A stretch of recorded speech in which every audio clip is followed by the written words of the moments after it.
I've always associated my birthday with that depressing time of year where a cozy autumn turns into an early winter decay, where colorful leaves die, leaving a withered brown shell behind.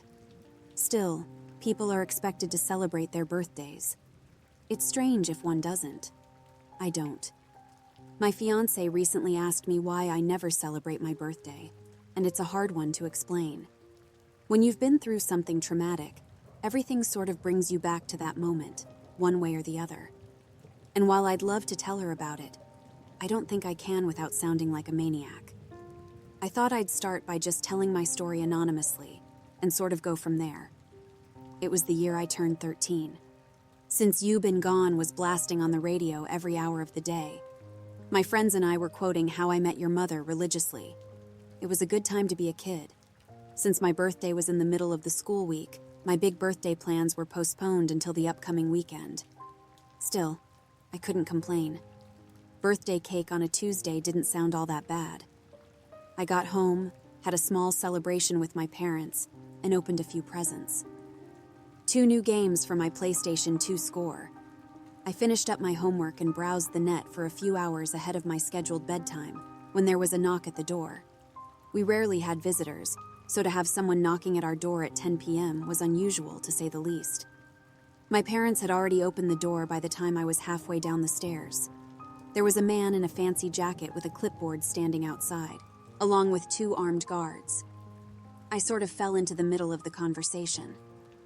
"So, we need you to sign the consent form, and we'll get started," the clipboard man said. "Any questions?" "This can't be legal," my mom said. "On what kind of authority are you?" "Ma'am, this is an emergency. We have been authorized to bring anyone and everyone if need be, but I promise you it'll be a less pleasant experience than what you could achieve here in the comfort of your own home." As the discussion continued, the armed men pushed into the house. They had a sort of checklist they were going through, asking questions as they poked and prodded. Someone mentioned a satellite phone, which we didn't have. I hurried back upstairs. From my window, I could see them putting wheel locks on our car. They were testing some sort of electrical equipment too, and as they did, I could see the internet connection on my computer disappear. My cell phone lost all bars, and while I didn't check, I suspected they'd done something to our landline as well. They were isolating us, putting us under some sort of lockdown. I still didn't have the slightest idea of who these people were. There were no patches, badges, ranks, or symbols. Just a bunch of serious-looking men in windbreakers with visible gun holsters. After a few minutes, one of the men entered my room. My parents were worried sick, but were told to wait outside. The man was about 6'4", and had the look of someone who could kill me with his bare teeth if need be. Without a word, he started to go through my things. "You got any walkie-talkies?" he asked. "Any radio science projects, something like that?" "Nope," I said, shaking my head. "I got a PlayStation 2? That can go online, right?" I never got the chance to answer before my mom added, "We don't let him play online games," she said. "It can't do that." As if to make sure, he pulled the power cable and dropped it in a sealed bag along with various knickknacks and keys they'd collected. They weren't taking any chances, and I wasn't playing my new games anytime soon, it seemed. As they finished up their impromptu house inspection, we were asked to gather downstairs. The fancy man with the clipboard cleared his throat, and the room fell deathly silent. Even my dad, who was usually a very assertive man, didn't have much to add to the conversation. That's how you knew it was serious. "For 72 hours, this and surrounding neighborhoods are under lockdown," the man explained. "There is a localized problem related to a recent geological event which has caused some unexpected issues. I'm sure you've noticed some minor oddities as of late." "Like what?" my dad added. "Milk turning sour, houseplants getting a strange color tint, swarms of frogs cluttering the roads." My parents said nothing, but they nodded. Perhaps they'd seen something I hadn't. The man put down his clipboard as he explained calmly. "You have been exposed to something akin to a chemical. It reacts violently to the release of certain hormones which are associated with deep REM sleep. To ensure your safety, We are currently enforcing a temporary 72-hour ban on sleep. Excuse me? My dad took a step forward, but one of the armed men responded in kind. They both stopped before it had the chance to escalate. Exposure was approximately 9 hours ago, meaning you have about 63 hours left to go. That'll be approximately 1 p.m. on Friday. There is no way we can... This is non-negotiable. This is a matter of your security, sir. We have an emergency health service site, but I can promise you that it won't be pleasant. You will be chemically induced into sleeplessness for the full duration of exposure until the event has passed. It can cause long-lasting brain damage. We were handed a folder each, explaining our responsibilities and rights. An unmarked red folder with 3 papers, one explaining their right to force this upon us, another explaining that we'd already signed the consent papers, and a third one was a form explaining exactly when we could go to sleep. There was also an inventory form explaining the items we were to have returned at the end of the containment. They left a box of 50 glass vials, some kind of 4-hour booster shots. The man explained how underage children were not to take more than one every 7 hours, and that my mother, if pregnant, shouldn't take any at all. Luckily, my mom wasn't pregnant. I'm an only child.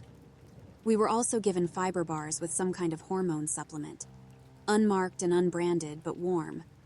Maybe they were made recently. The packaging was sloppy at best. The fancy man was trying his best to explain, and I could see my parents were eager to listen, but I barely understood half of it. Instead, I looked at the armed guards. They looked exhausted. Maybe they, too, weren't allowed to sleep. One of them had his mouth open and almost drooled, blinking one eye at a time. I could have sworn he nodded off for a second, which prompted him to take a walk outside. "I don't know if we can do this," my mother complained. It's a lot to ask. We've only just... If at any point you can't do this, you need to call this number. It's the only number that works, the man said, pointing to the final line on the final page of the folder. If someone falls asleep and can't be awakened within a few minutes, they're in terrible danger. If that happens, try to keep them awake by any means until we can get here to pick them up. And then they'll be taken to our site in Mankato, where they'll be chemically induced to stay awake. So what exactly happens if someone doesn't make it? My mom asked. If we all just fall asleep? The man shook his head, tapping the clipboard with his pen. They will most probably die. Others might too. While they went into the kitchen to explain the details, the angry-looking guard approached me with the sealed bag, handing me back my PlayStation 2 power cable. He gave me a pat on the shoulder. "I checked with the tech team," he said. "You're good to go. And, happy birthday." I'd almost forgotten that it was my birthday. I appreciated the gesture, but I just couldn't bring myself to smile. I had too many questions bubbling in the back of my head, and I was too afraid to speak. They probably talked for another 20 minutes or so before the men left, leaving my parents and I alone in the kitchen. My mother was smoking under the kitchen fan. I'd only seen her smoke 2 times, once when she lost her job, and another time when her father got sick. Smoking in the kitchen was a surefire way to tell something was wrong. Dad was sitting with his arms crossed, looking at the box of booster shots. "This is not a joke," my dad finally said. "This is very serious. We're all going to need to help each other to get through this." Mom said nothing, but I could see her hands trembling. She'd been crying. She was shaking so much that the ash from her cigarette didn't reach the ashtray. It just plopped down on the stove. "We can't be alone," Dad continued. "We're going to do our best to keep busy. You can play as many games as you want, but you can't fall asleep." "They gave back my power cable," I said. "Does that mean it's okay for me to use the PlayStation?" "It's okay," Mom coughed. "It's okay, honey. Play your games." For those first few hours, I didn't understand what the big deal was. No more school for the rest of the week, no bedtime and unlimited screen time? That didn't sound too bad. I gamed late into the night. Sly 2 and Ratchet and Clank were on the menu, and I had a blast. I got some snacks along with one of those fiber bars. They tasted like twigs and raisins, but it made my brain calm. Not tired, but it made it easier to focus. It also made it harder to shut my eyes, making my eyelids itch. All lights in the house were kept on all throughout the night. Mom and Dad kept playing music on the downstairs stereo, and they desperately tried to keep me engaged. I was engaged enough just playing games, so I think it was more for their benefit rather than mine. At 5 a.m., Dad took his first booster shot. I could hear it all the way from upstairs. He was cussing pretty hard. Apparently, those things tasted like a mix of stale rice and death. Mom took her first boost about half an hour later, but she mixed it with orange juice. Apparently, that helped. By 7 a.m., even I was feeling it. I'd never been up all night playing games like that on a school day before. Sure, I'd pulled all-nighters with my friends, but it was usually something we prepared for. So by early morning, I could feel myself nodding off. My parents were checking in on me every now and then, and decided to act. We were having family breakfast, pretending as if we'd already slept. "You're always cranky in the morning," Mom said. "Try to imagine. This is just that. Another cranky morning."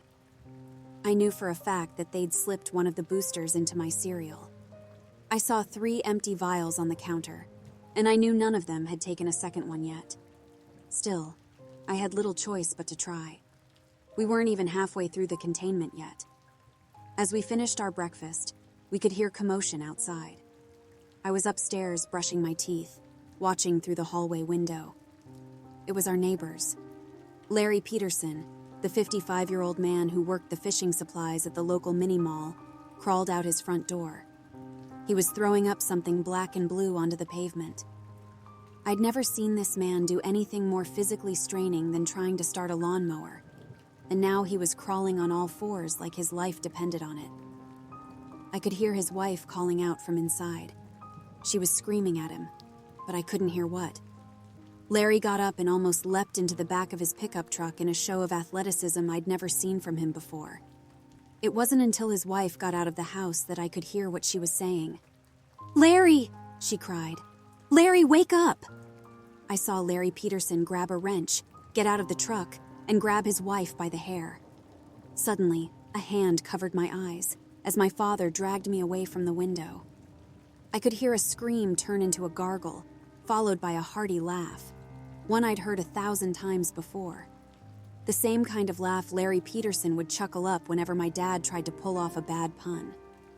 My mind painted me a picture of what had happened, and it wasn't pretty. My dad spun me around and stared into my eyes. I could tell he wasn't himself. There were lines across his face that I hadn't seen before. "Stay with me and Mom," he said. "Don't look outside. People are getting sick." "Are we getting sick, Dad?" I asked, a yawn escaping me. He shook me a little, as if to make sure I was paying attention. "We'll be fine," he said. "It's just a matter of time. But I don't want you to see people getting hurt. Larry isn't feeling well." There was a knock on the front door. Dad took point as Mom hid in the bedroom. I remember standing on the top of the stairs, looking over the railing to the floor below. There was a violent, angry pounding on the door. Larry Peterson's soft chuckle came from the other side. He didn't say anything. He just pounded on the door with his wrench, laughing as he tried to get in. He went around the house, rattling our windows. He didn't get far before we could hear a car roll up. There was a popping sound, but not like a gunshot. I think they tased him. By the time I could hear Larry Peterson get dragged off, my mom had come upstairs with a smile taped to her face, asking me to show her how far I'd gotten in my fancy new video games. She was clearly trying to keep me distracted, but I didn't mind. At that point, I wanted desperately to be distracted. I could imagine Larry Peterson on the other side of the front door, his white t-shirt stained with that strange black and blue goo he'd thrown up, wielding that wrench with a manic grip. The thing was as large as my arm, and solid metal. I'd never considered it a weapon, but thinking about it made my blood run cold. Had he really killed Mrs. Peterson? Why? Mom and I spent the next few hours playing video games. We also made a plan. We went through our old DVDs and decided on a watching schedule. She'd originally planned a walk, but now we weren't to leave the house. She didn't want to say why, but I had the feeling that there was something outside the Petersons' house that she didn't want me to see. Bloodstains, maybe. I was too afraid to find out. My parents tried their best to keep the mood up, but I could tell it was getting to them. My dad was mostly just standing there, leaning against the door, staring straight ahead like in a trance. Mom tried to occupy herself by playing games and watching DVDs with me, but she was counting the minutes until she could get her next booster shot. I wasn't eager to take one. They made my stomach all queasy. We made it all the way until noon. Dad was having trouble staying up and kept washing his head with cold water. He tried to keep busy doing housework that he'd kept for a rainy day, but there were constant distractions. We could hear sirens in the distance, and at one point there was someone spraying our front door and windows with a high-pressure water hose, possibly to wash away the last traces of Larry Peterson. There were dog patrols going up and down the street, along with the occasional phone call. The one number that still worked, where someone called to make sure we were all awake and accounted for. By dinner time, Mom was having stomach troubles. Her shaking had gotten worse, and she was having trouble with sudden change of smells. Dad kept rubbing his eyes and checking his watch, getting up every 10 minutes or so just to move around. We had decided that we were going to play board games after dinner, but Mom was having trouble keeping herself from throwing up. We ended up just reheating a lasagna from a few days back. I didn't mind. Mom made amazing lasagna, but my appetite was quickly lost when I saw my mother barely keeping it together. She kept drooling and making this weird chugging sound. She was blinking slower and slower.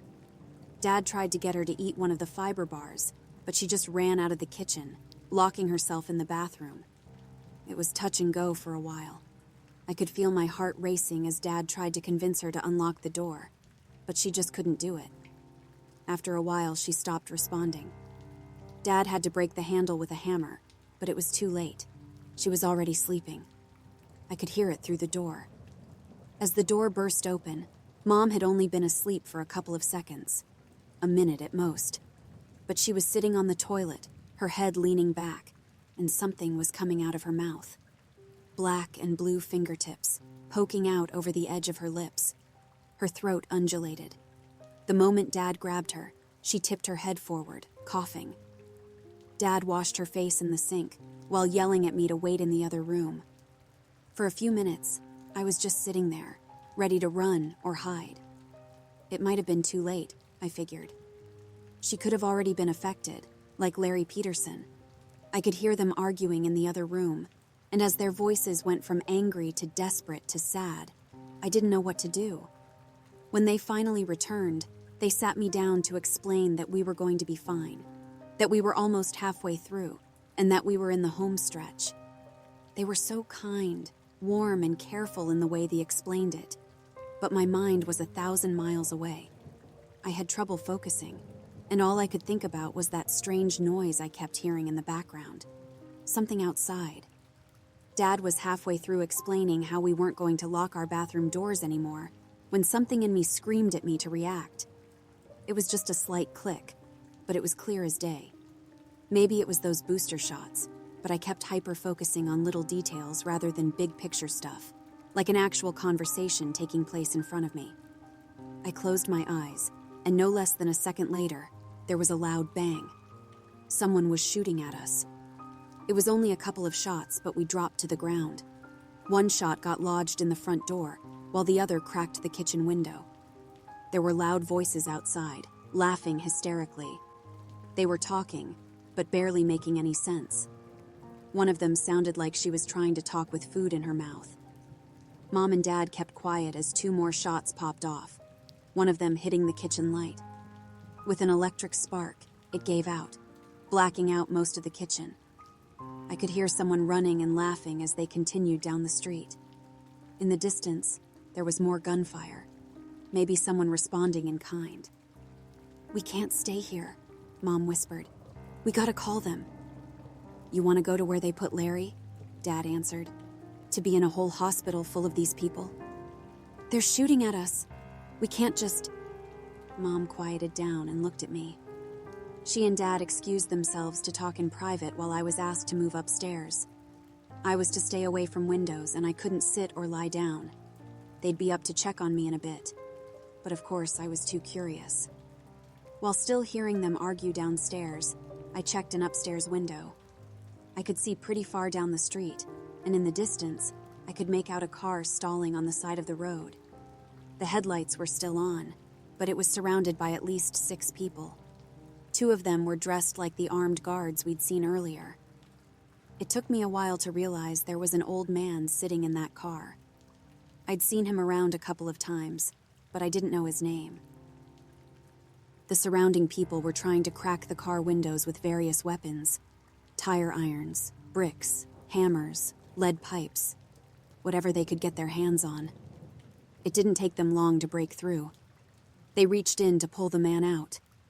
It was too far off for me to hear his screams, but I could vaguely see what they were doing.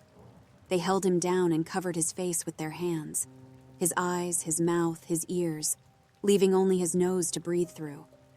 Then they just sat there. It took me a moment to realize what they were doing. They were forcing him to sleep. After a few minutes, they let go of him. The old man slowly stood up, leaned against his car, and started to dry heave. After a while, the same blue and black goo that I'd seen from Larry Peterson started pouring out of his mouth, stopping only as he coughed up some kind of clot that could barely fit in his mouth. A clot that moved. As he straightened his back, he looked at the strange group, and they walked down the street together. Some jogged, some sprinted. One of them crawled, but it looked like he held on to something with his teeth. Either that, or something was coming out of his mouth. Something long. As they hurried down the street, I could hear more gunfire. In the distance, coming from another way, I could see another group of people. At least a dozen, but heading in another direction. Roaming gangs of sleep-deprived sick people. God knows how this thing affected them long term. When my parents were done discussing, they sat me down to explain that we were going to stay indoors and keep away from the windows, just in case. We were locking all doors and windows, closing all curtains, and not playing anything louder than necessary. We were to draw as little attention as possible. Of course, I agreed. What choice did I have? That night, I could tell things were deteriorating. Dad almost took a double dose of booster shots as he forgot he'd taken the first one, but Mom stopped him. There were no phone calls coming in. They'd stopped checking in on us. Mom even tried calling, but the line had been disconnected. The gunfire outside was further away, but more frequent. We could hear cars honking, but no sirens. Then there were fires, at least 2, somewhere downtown. We could see the smokestacks from afar. Mom wasn't doing well. She couldn't eat, and at times she could barely stay on her feet. She kept talking out loud even if no one was in the room with her, and she had to lean against things to stay upright. She couldn't keep the fiber bars down, and she walked around with her head bobbing back and forth. Dad tried his best to keep her active, but he was having trouble as well. No matter how many cold splashes he took to the face, he just couldn't stay attentive. I wasn't doing well either, but nowhere near as bad. I still had my appetite, and I took my booster shots, but I could feel the side effects. My hands kept shaking, and I had a nasty headache. There were these pinches down my neck like someone was shocking me with a wet battery. I'd imagine things moving just outside of my vision. I kept turning around to look at the windows as I'd started to hallucinate that they were screens. By morning, there was a new problem. Both the power and the water had been cut. There was a small lake a short walk from the house, and we had no choice but to try and get some water by hand. We had some drinking water stocked in the kitchen, but we needed some for the bathroom. Mom volunteered to go, but that was out of the question. She could barely stand or make a coherent sentence. There was no discussion. Dad had to do it. We watched him from one of the upstairs windows. The sun had just risen, bathing the withering landscape in long, sharp shadows and a sickly, bright glow. Mom was just staring blankly ahead, as if trying to remember what was so important. Isn't it your birthday soon?" she said out loud. "That was Tuesday," I responded. Did you wish for you to get older?" she asked. I wish for that. I want you to be..." Be able to get older." She looked at me and laughed maniacally. She blinked one eye at a time, her left eye lingering a little longer than her right. Her eyes were sunken and dark, and she kept going cross-eyed. I think she meant well, but that look she gave me was nothing short of terrifying. It was like she'd been reduced to her most basic self. My mom was still in there somewhere, but most of it was just gone. After about an hour, I spotted Dad coming back. Mom and I were both relieved, but it didn't last long. I noticed he wasn't carrying any water. Moments later, I could see he wasn't alone. There were about 24 more people coming with him. Mom didn't seem to react. She just looked out the window and nodded to herself. For a moment, she was almost falling asleep standing up, her mouth moving up and down on its own like a bass out of water. I could see something moving in her throat. I shook her, and in a moment of clarity, she looked out the window again. As I heard something pound against the door downstairs, Mom pushed me into the closet. She ran downstairs to get the remaining booster shots and dropped it all on me along with her wristwatch and a couple of fiber bars. Someone will come get you," she said. Just wait and stay awake. I'll try to think of something." I didn't have the time to protest before she slammed the closet shut. I could hear a key slide into the lock downstairs. Dad may have forgotten something about who he was, but he hadn't forgotten how to use the house keys. I just sat there in the dark, listening. I curled up into a ball, but I didn't want to get too comfortable. I could hear furniture being turned over, unfamiliar voices yelling obscenities or incoherent nonsense. A fight broke out, and I could hear someone throwing something. Another person ran up the stairs and into the bathroom, repeatedly kicking the bathtub. A woman screamed, then a man. There was a gunshot, followed by windows being broken. I could hear a muffled scream as if someone was held down, maybe like they did with the old man outside the night before. I must have sat there for hours. In the dark, it was hard to tell if my eyes were open or not.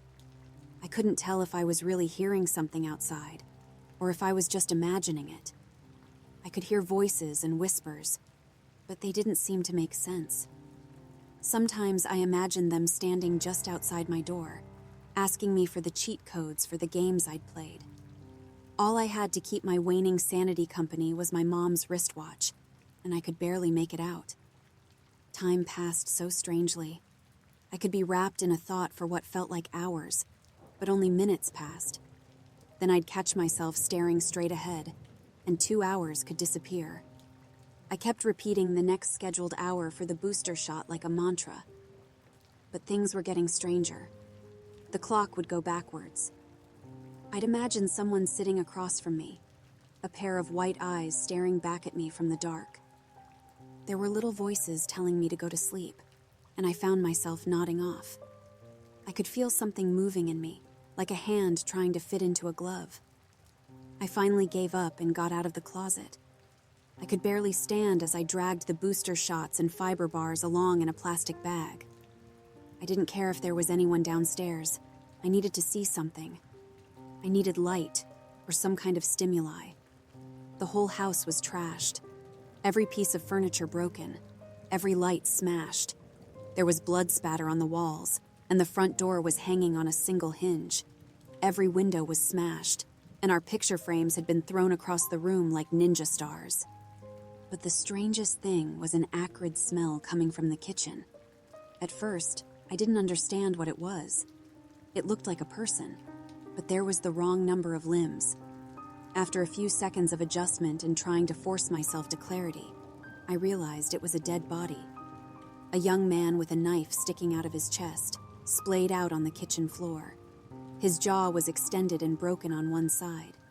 There was a black and blue arm reaching out of his throat, reaching upwards to grab his own head. Something in me stirred. Something in me didn't like what I was looking at, and I wasn't sure if it was me or something else. I tried to push it down with a fiber bar, which, strangely, worked. I made my way outside in a daze. I didn't know what to do. Part of me wanted to find my parents. Another part of me wanted to get out of town. I wanted to look for a bike, or just start walking, or catch a bus. Of course, there were no buses to catch, but my sleep-deprived mind couldn't separate fact from fiction anymore. That entire night was one long living nightmare. I kept imagining things coming out from the dark. I could hear voices telling me to turn around, to stop, to run, all at once, and none at all. I could barely keep my balance, and stopping even for a moment would send me straight to sleep. I had to keep going. I even took an extra booster shot, which just gave me this sharp joint pain and made me sweat. I could tell I'd done something stupid. I took a shortcut through the park. I could see faces coming out of the trees. I saw a man lying face down on the gravel path, being pulled forward by an arm coming out of his mouth. I saw a man out by the lake, repeatedly slapping his arms against the cold water surface, like a manic child trying to get as high a splash as possible. Some of it was real. Some of it wasn't. I couldn't tell which was which. Not anymore. When I finally reached downtown, I saw at least 24 people gathered outside a burning building.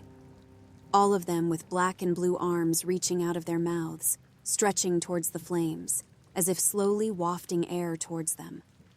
Like human kelp moving against an invisible current, they leaned back and forth in unison, praising whatever chaos they'd caused without a word or sound. And yet, I could hear them, welcoming me, beckoning me. All voices unique, carried to me by an unfelt wind. "Come closer," it begged. "You belong here."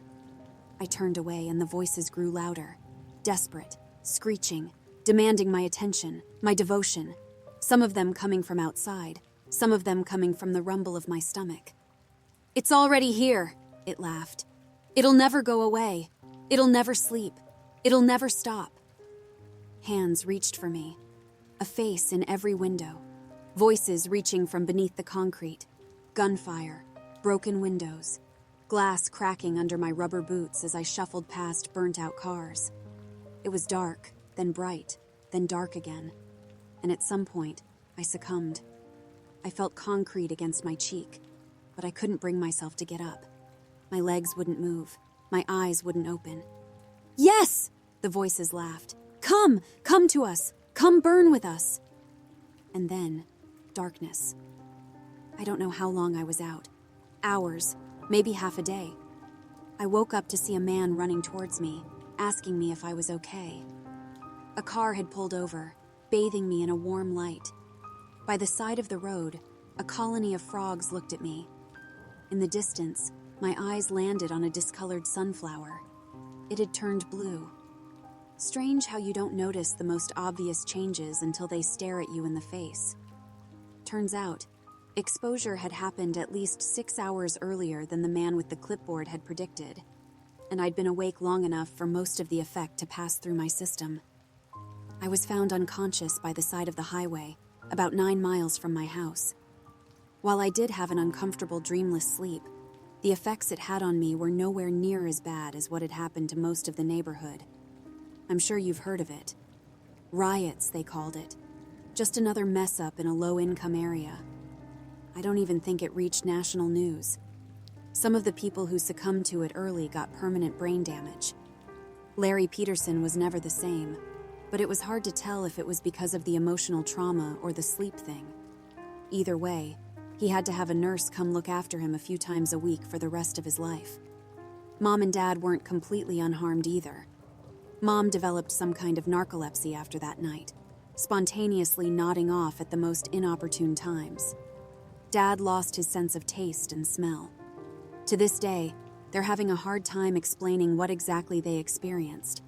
To them, it was just like going to sleep and having the most horrible nightmare, only to wake up in a hospital bed. Sometimes, I wonder if I did fall asleep. Some of the things I saw were so strange that there was no way to tell if they were real or not. I vividly remember that scene of hands waving back and forth outside that burning building downtown. It had to be real. That building really did burn. As you might imagine, I have a hard time looking back at this. Thinking too much about it gives me this icy feeling in the pit of my stomach, like a small part of me believes that this is all just a big nightmare. That I'm still just a clock's tick away from waking up in that closet, with someone standing just outside waiting for me. Or maybe it's something inside of me, still waiting to grab the reins. Maybe it's just a night away,